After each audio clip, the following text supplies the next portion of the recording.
Hello everybody, welcome back to the workshop. So in this video, we, as in me and Thomas, say hi Thomas. Hi guys. We're going to take and see how long this little Vevor anvil, the 66-pound London pattern Vevor anvil, is going to end up lasting against a wee bit of torture testing. Ain't that right, Thomas? Hammer! All right, he's excited, let's go. All right, Thomas. Starting in the center, we're going to go work on the center face first.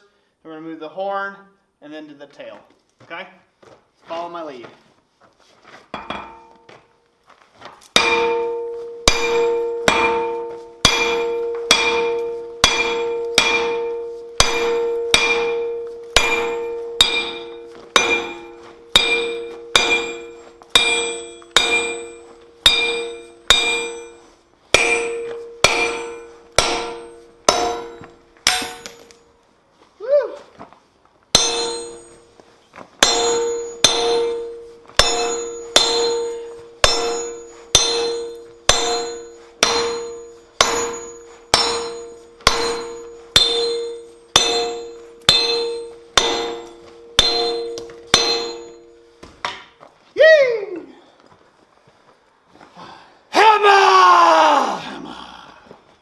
Well, okie doke, folks, there's the result. As you can see, the tail of the Vevor anvil snapped right off there, but not without a ton of abuse. And me and Thomas are both swinging for the fences, weren't we, Thomas? We were. This is a 16-pound right here, and the other one is a 10-pound.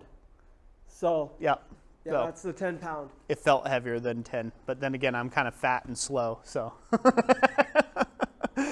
But yeah, so please don't do this to your own anvil. This is purely for kicks. This is to take and torture test these anvils. And basically, I'm putting my money where everybody else's mouth is when they say that these anvils aren't no good. As you can see, that thing really took a beating.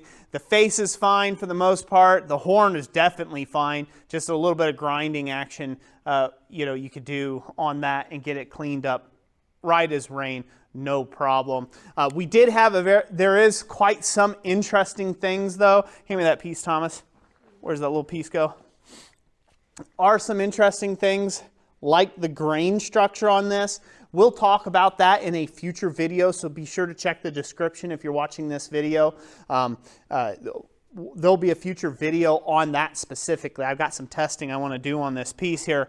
But you can see that, some of the structure has a lot of heavy grain and some has finer grain. That finer grain is where it has been hardened. That big, large popcorny grain is where it has not been hardened.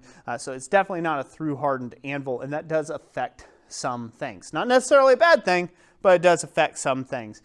All in all though, I am pretty impressed with a little 66-pound anvil, taking all of that abuse. And that's a lot of abuse for an anvil to take. Again, don't ever hit your anvil without hot steel on it. This thing right here would be perfectly serviceable for many, many years, maybe even a generational anvil, as long as you weren't taking and doing what these two morons were just doing on the internet. So that's it for today. God bless each and every last one of you. Thank you so much for watching, and thank you to all the channel members that make this content possible. We'll catch you all on the next one.